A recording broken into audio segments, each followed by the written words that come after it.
Eh bien bonsoir et bienvenue une nouvelle fois sur l'espace dédié au site mécaniqueuniverselle.net. Le site qui s'efforce de démontrer que l'humanité suit un itinéraire d'évolution. Elle évolue vers son ultime perfection. Cette ultime perfection, évidemment, cela concerne les siècles à venir. Il faudra plusieurs siècles encore d'évolution pour atteindre cet état. Peut-être 2, 3, 4, 5, peut-être 10 siècles. Mais l'humanité a le temps devant elle. C'est l'homme qui est pressé de voir les choses se réaliser ou de voir l'évolution des choses. En tout cas, c'est l'ensemble humain qui atteindra cet état et c'est l'ensemble humain qui y travaille depuis son origine, depuis que nous nous sommes séparés, distingués, disons, des autres primates, que nous avons fait évoluer les lois de la nature à l'intérieur des lois de la culture pour devenir ce que nous sommes. Et c'est l'ensemble humain, donc, qui produit cette œuvre sans le savoir. Nous travaillons tous à cette œuvre mystique, incroyable. Pardon. À cette œuvre magique, on y travaille tous, on y consacre tous l'entièreté de notre existence. C'est ce qui fait de nous des ouvriers égalitaires. Nous sommes tous à égalité dans cette construction. Qu'on construise par le bien, qu'on construise par le mal, on conduit cette humanité vers son ultime perfection. Parfois, nous nous conduisons mal, parfois, nous nous conduisons bien. Et c'est ce travail, c'est la lutte entre le bien et le mal qui conduit l'humanité à sa perfection qui est le bien. Cette perfection, selon moi, c'est l'accession à la paix universelle, à la fraternité, à un fonctionnement totalement écologique, à un fonctionnement parfaitement universel, sans frontières, sans... Voilà. Un monde, un paradis réalisé. On peut tous imaginer ce que pourrait être un paradis pour les êtres humains. On sait que cette planète a le potentiel d'être un paradis quand on se promène n'importe où sur cette planète. On voit que les espaces naturels sont des véritables paradis. Et donc, c'est l'ensemble humain qui conduit à cet état, mais la finalité profonde de cet état, c'est l'accession à l'extase facile. L'extase, l'humanité connaît cette expérience. Elle l'expérimente depuis des milliers d'années, depuis très très longtemps. Les moines tibétains, les moines dans l'hindouisme, le bouddhisme, le soufisme, le christianisme, le judaïsme ont expérimenté ces états d'extase et la philosophie également.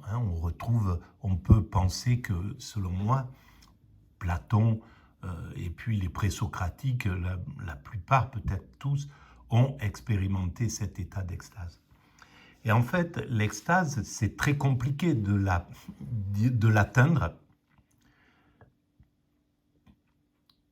volontairement pour l'homme constructeur. Pour l'humain abouti, lorsque l'humanité aura atteint sa perfection, l'humain abouti, pour lui, accéder à l'extase, ce sera facile. Parce que les conditions se prêteront à ça. Son esprit aura acquis toutes les aptitudes pour expérimenter ce potentiel. Et ce potentiel, il est spirituelle, bien sûr, parce que c'est selon moi, hein, c'est la fusion avec le principe créateur, avec le principe à l'origine de l'univers et qui compose l'univers. C'est l'immatérialité qui compose cet univers. Les particules élémentaires, à un certain moment, elles sont immatérielles, et cette immatérialité, ce qui n'est plus que de l'énergie, ou pour nous, qui n'a plus aucune apparence pour l'être humain, pour la création incarnée, on se fixe, on ne peut pas savoir ce que c'est que cette immatérialité. Peut-être que cette immatérialité correspond à une autre forme, à d'autres structures. Mais pour nous, on va parler d'immatérialité. Et donc cette force créatrice que les religions appellent Dieu, les religions monothéistes appellent Dieu, le judaïsme et ses deux filles, la fille aînée christianisme et sa fille cadette l'islam, l'appellent Dieu. En Inde ou dans les cultures asiatiques, ça sera une puissance créatrice, ça sera un vide créateur, ou voilà.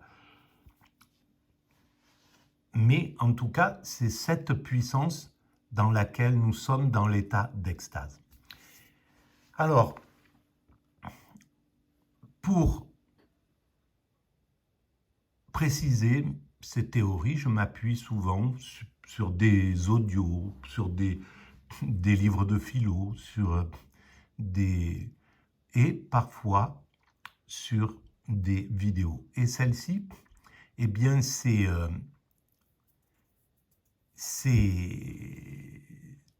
Arnaud Desjardins qui l'a produite dans les années 70. Il est allé à la rencontre de diverses spiritualités. Il a rencontré les soufis d'Afghanistan. Ça fait des vidéos qui sont extraordinaires, qui sont sur mon site et qu'on peut trouver sur YouTube en tapant Arnaud Desjardins, soufi d'Afghanistan. J'ai fait des vidéos dessus il y a très longtemps déjà. Et là, je voulais faire une vidéo à partir d'un film qu'il a réalisé sur le zen au Japon, avec le moine qui est au centre, là qu'on voit, qui s'appelle Deshimaru, qui a plus ou moins, ils étaient plusieurs, hein, qui a importé en Occident, qui a présenté en Occident, fait connaître en Occident cette spiritualité. Alors, je vais lancer cet audio. C'est pas très audible, hein, parce que malheureusement, l'enregistrement n'était pas très bon déjà, et puis j'ai pas de micro, je suis pas très bien équipé pour ces vidéos. Je lance et puis je commente éventuellement si si je trouve quelque chose à dire à ce sujet. Ces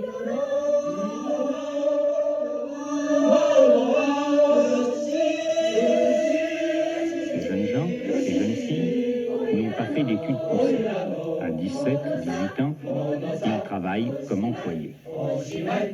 Mais le zen influence aussi les étudiants et les étudiantes, notamment ceux et celles des grandes universités. Donc, c'était une entreprise, et dans cette entreprise, ils avaient un moment de méditation où ils devaient donc revenir à eux-mêmes, parce qu'en fait, cette méditation assise dans le zen, c'est pour venir à l'intérieur de soi-même, pour prendre conscience de soi, mais d'un soi vide, en fait, un soi serein, un soi profond. C'est tout le chemin pour l'extase, pour le nirvana, peu importe comment on appelle le zazen peut-être, je ne sais pas comment ça s'appelle dans le zen.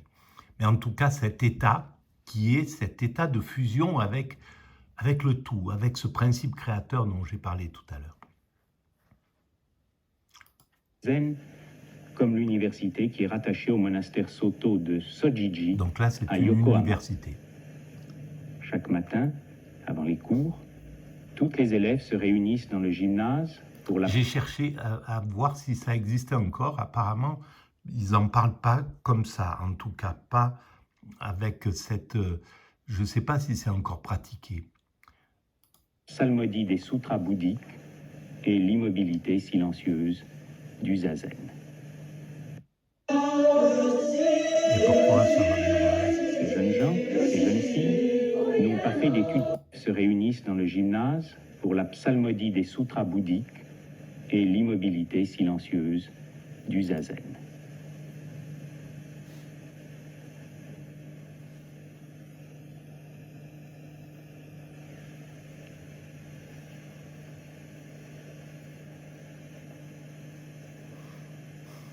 C'est les années 70. Certaines jeunes filles se rendent même au monastère. Si jeunes, elles sont déjà sensibles aux valeurs essentielles de la méditation. Unification intérieure, prise de conscience, réalisation de notre nature profonde, notre nature de Bouddha, pure, libre, heureuse. Voilà, alors, l'extase, on peut, là, c'est expliqué en disant la nature de Bouddha, devenir incarné Bouddha. Nous sommes tous potentiellement aptes à ça, évidemment. Simplement, pour l'homme constructeur que nous sommes, il faut beaucoup d'efforts, ça demande beaucoup d'efforts. Les efforts que Bouddha a fait pour ceux qui veulent le réaliser de façon intentionnelle. Ça passe par une ascèse, par l'anéantissement de son ego. Et donc, c'est très compliqué parce que nous sommes sollicités par tout un tas de choses dans la vie. Et c'est légitime d'y répondre pour construire cet état de perfection. Pour construire la perfection, l'homme constructeur que nous sommes ne peut pas accéder facilement à l'extase parce que l'extase, c'est aussi la rupture, l'extase totale, c'est la rupture avec l'action constructrice. On n'a plus envie d'atteindre, de travailler à construire cet état de perfection dont je parle. On n'a plus envie de travailler ordinairement, de courir, d'être dans l'affolement, dans cette énergie constructrice. Et donc, c'est pour ça qu'il y a cette difficulté. On peut l'atteindre, on peut atteindre l'extase accidentellement. C'est ce qui m'est arrivé, par exemple. Voilà, au tout début de la mécanique universelle, ça faisait peut-être un mois que j'avais travaillé sur cette théorie que j'ai développée. Je l'avais réalisée, je suis tombé dans cet état. Je ne savais pas du tout ce qui se passait. J'ai vécu une semaine dans cet état sans comprendre ce qui m'arrivait. Je ne connaissais pas le zen, je ne connaissais pas la spiritualité. C'est plus tard, quelques mois après, quand j'ai commencé à m'interroger sur ce que j'avais vécu, que j'en ai conclu que j'avais fait une expérience d'extase. Voilà. Et qui m'a servi, qui me sert dans toutes mes réflexions maintenant pour comprendre l'évolution de l'humanité.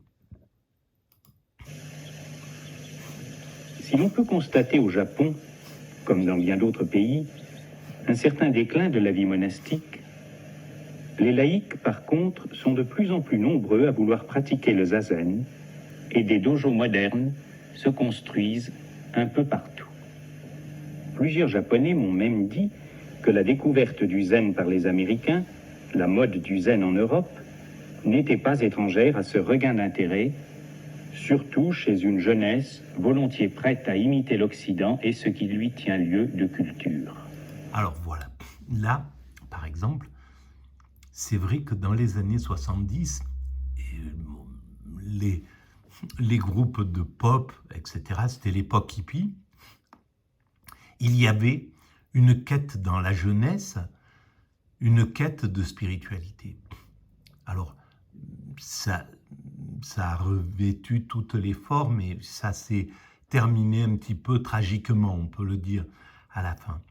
Mais en tout cas, cette quête était dans les groupes pop, par exemple, beaucoup de groupes, beaucoup de chanteurs, de musiciens, de groupes se sont intéressés à la musique indienne, à la spiritualité indienne, à la spiritualité zen, etc., etc. Et donc, ça a fait ces années hippies, ces années 70, ces années 60, 70, quand on les a connues, on peut faire vraiment la différence avec les années 80, 90, 2000, 2010, etc. qu'on vit maintenant. Comment nous sommes sortis de cette quête de la spiritualité pour revenir à des quêtes matérielles inouïes? Eh bien ça, je l'explique sur mes vidéos, sur certaines vidéos. Comment le néolibéralisme nous a sortis du spirituel pour bâtir les bases, la structure de la mondialisation. Et pourquoi c'est un état qui ne permet pas d'atteindre un peu de sérénité pour l'humanité. La souffrance de l'humanité, elle est par l'excès des valeurs qui nous sont données. Elles y étaient déjà dans les années 70, ces valeurs consuméristes, etc., etc. Mais il y avait les valeurs spirituelles en même temps. Aujourd'hui, il n'y a plus que les valeurs matérielles. Et donc, l'esprit humain est perdu derrière ça.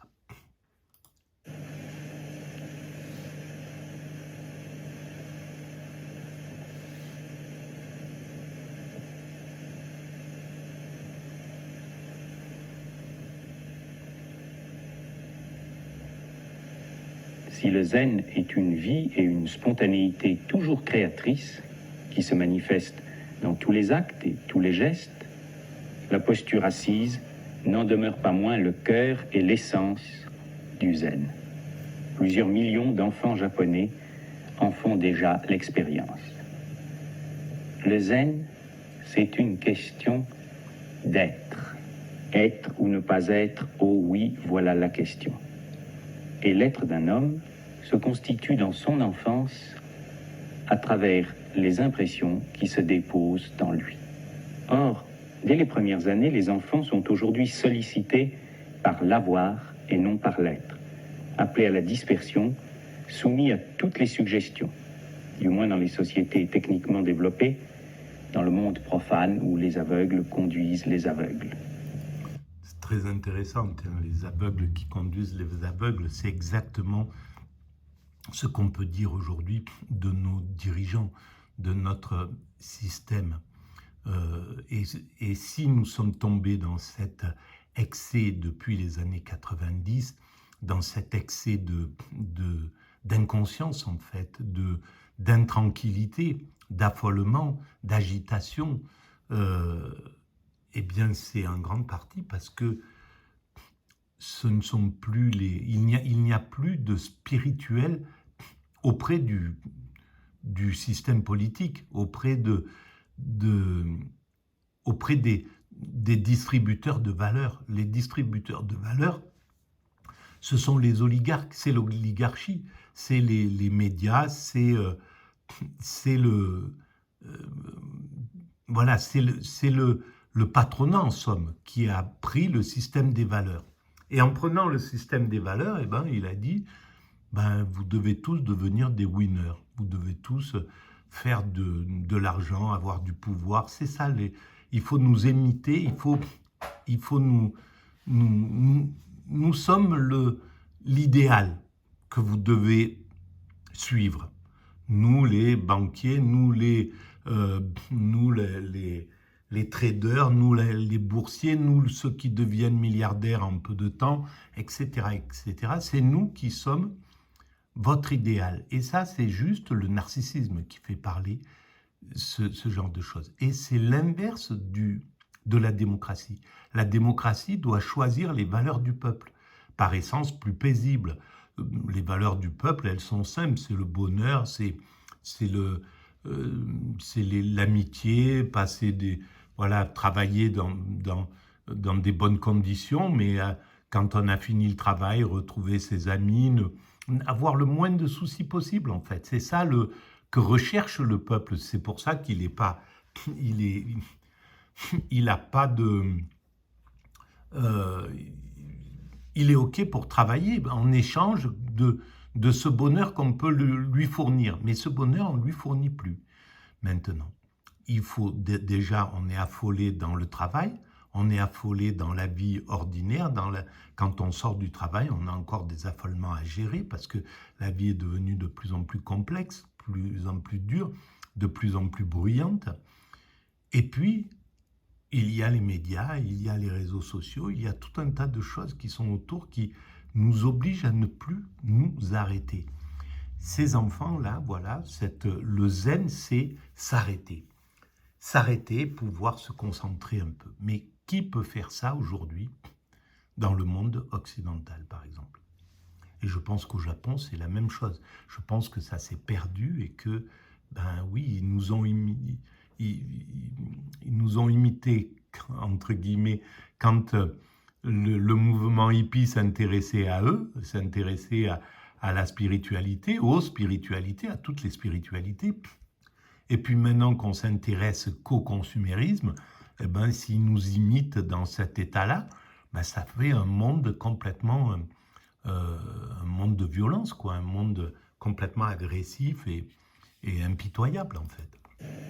Pour un enfant, rentrer en lui-même, se ressaisir, se recueillir, se sentir être, au-delà des émotions, des désirs, des craintes.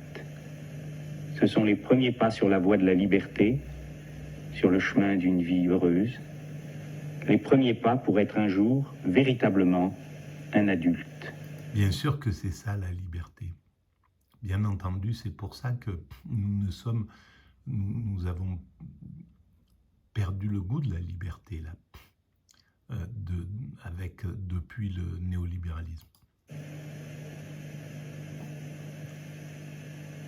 Le monastère Soto de Yogo, près de Kobe, s'est donné pour mission d'entraîner les enfants au kendo, l'un des arts martiaux, et de les y entraîner dans le plus pur esprit du zen.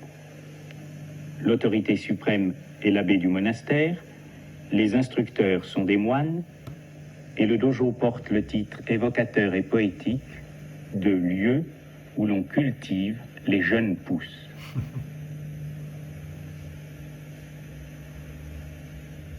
Chaque séance de pratique du kendo, combat au bâton, commence par un long zazen. Do, judo, aikido, kendo.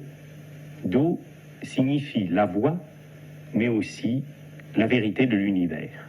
La vérité de l'univers, la voie et la vérité de l'univers. Voilà où nous allons. Nous allons toucher la vérité de l'univers. En fait, on construit cet état de perfection où les êtres humains seront en harmonie avec la vérité de l'univers. S'ils ne sont pas dénaturés en sport de compétition, ce qui veut dire qu'il faut revenir, il faudra retrouver ce goût de la sagesse. Mais bien entendu qu'on va sortir de cette période néolibérale qui a été importante, qui a sa place dans l'évolution de l'humanité, malgré l'affolement, la violence qu'elle a induit et les guerres qu'elle a pratiquées. Enfin, les 30 ans qui sont passés, c'est 30 ans d'inconfort mondial. Mais en même temps, ça a permis des choses, ça a permis de structurer la base de la mondialisation, la base technique, la base, on va dire, marchande, de tisser les liens d'un marché universel et qui peut, des bases universelles dont on a touché d'ailleurs les bénéfices avec, par exemple, quand il y a eu la Covid, eh ben, l'humanité a dû s'arrêter et on a vu qu'on peut commencer à fonctionner universellement. On a arrêté l'humanité quasiment d'un seul coup. Donc on est capable d'agir maintenant de façon universelle. Et si on peut répandre, on peut universaliser le Coca-Cola, mais on peut universaliser le bonheur.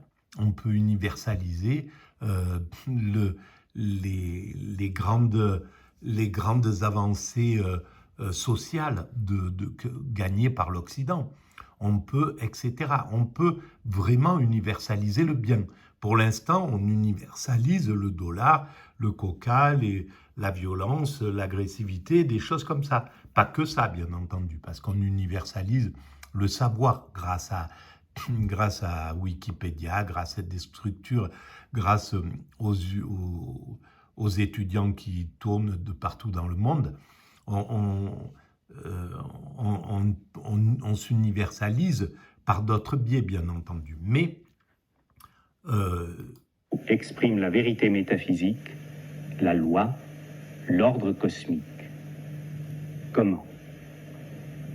L'immobilité précède le mouvement, le silence précède les cris. Mais le grand enseignement du zen, comme de tout le bouddhisme Mahayana, c'est la réconciliation des contraires. Le silence et le son, l'immobilité et le mouvement sont une même réalité. Alors, le fait de frapper une épaule comme ça du pratiquant, c'est pas bien sûr pour lui faire mal, c'est pour l'éveiller, ça active l'énergie de celui qui le demande. C'est le pratiquant qui le demande, je pense. Alors, je ne pense pas que ça se pratique encore, ce genre de choses. Par contre, dans l'état d'extase que j'ai vécu, le rythme de marche, mon rythme de marche était extrêmement lent. Tout était lent. Tout ce que je faisais, mâcher était lent, respirer était lent. Et je baignais dans une jouissance corporelle inouïe. J'étais dans un état de bonheur inexplicable, mais de plaisir intense. Chaque cellule de mon corps jubilait de plaisir. Et tout était à un rythme extrêmement lent. Je ne pouvais pas ni écouter la radio, ni regarder la télévision, ni tous les rythmes qui étaient trop rapides, je n'étais pas capable de les vivre en réalité. Je ne pouvais que vivre au ralenti, de manière très très lente. Et pourtant j'ai vécu, j'ai fait des choses, je m'alimentais, je me faisais mon repas, etc., etc. Mais voilà. Et donc, c'est pour dire que ce rythme le zen de ce moine me rappelle ça. Il est la vie totale, la vie qui embrasse tout, qui inclut tout. Dans le zazen, la posture assise, l'enfant prend conscience de lui-même. Il commence à éprouver « je suis ». Pas « je suis content, je suis déçu, je suis heureux, je suis fâché ». Non, simplement, je suis. Il y a en moi une vie, une force, une énergie, comme une source qui coule toujours. C'est époustouflant.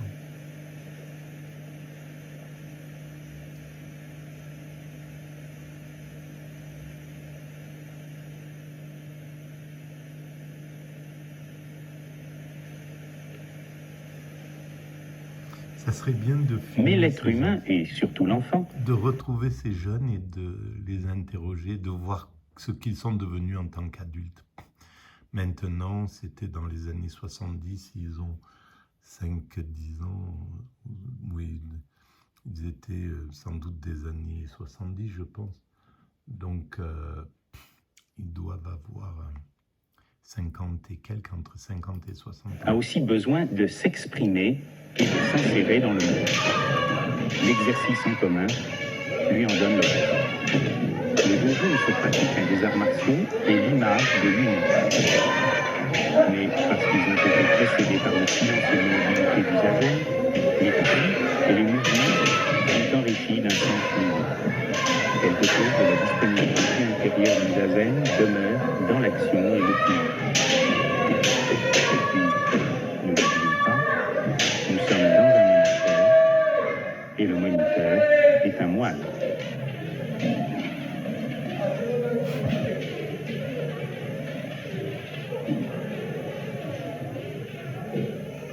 Après l'entraînement à visage découvert, le kendo se pratique avec le visage et le crâne protégés par un masque. De nouveau, les enfants reviennent à eux-mêmes. Ils reprennent contact, au plus profond d'eux-mêmes, avec le silence d'où jaillissent les cris, d'où jaillit le son qui est à la fois créateur et destructeur. Car création et destruction sont les deux faces d'une même vie éternelle.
Tokyo, le célèbre Kodokan qu'on a parfois surnommé la Mecque du judo. Bien que le judo puisse être aussi, une voie de réalisation spirituelle, aujourd'hui, c'est bien rarement le cas. La véritable tradition des arts martiaux du Japon est une forme de mysticisme. C'est tout à fait à dessein que j'emploie ce mot. Et il n'y a pas beaucoup de mysticisme au Kodokan, même s'il y a beaucoup de techniques. Revenons donc dans les monastères. C'est là où la société, elle s'est séparée plus ou moins en deux. Il y avait une sorte d'unité entre le spirituel et le matériel pendant des siècles, hein. Et puis là, on est parti, on s'est séparé. Il y a le spirituel qui a pris une voie bien précise, qui a préservé ces valeurs-là, et puis le matériel qui s'est imposé. Et le judo, maintenant on voit ce qu'il est devenu. Il n'a plus cette vision, on n'est plus dans cette vision mystique, évidemment. Voyez le terme mysticisme pour le zen. Mais c'est une mystique parfaitement insérée dans le concret. On ne marche pas emporté par sa tête, par son mental. Et pour avoir bien les pieds sur terre, il faut en revenir au centre de gravité dans le ventre et à la respiration lente dont nous avons parlé dans le premier de ces deux. Voilà, donc je vais arrêter là pour cette vidéo. Je mettrai le lien de ces vidéos, de cette vidéo en tout cas, sur la vidéo qu'on vient de réaliser. Voilà, je vous remercie de votre écoute. Et puis, si vous pensez que cette vision téléologique de l'humanité, c'est-à-dire la réflexion sur les fins dernières de notre espèce, de l'humanité, où est-ce que nous allons, quel est le but de l'humanité, le but caché, eh bien, vous pouvez mettre des pouces, vous pouvez vous abonner, vous pouvez laisser un lien, vous pouvez envoyer le lien à vos amis, vous pouvez laisser des commentaires et vous pouvez aller visiter le site mécaniqueuniverselle.net où j'explique depuis 25 ans maintenant cette théorie que je développe. Voilà, merci et puis merci de vos encouragements, de votre présence, même silencieuse justement, zen en fait. Mais que je perçois, que je ressens, que je sens. Merci. Au revoir.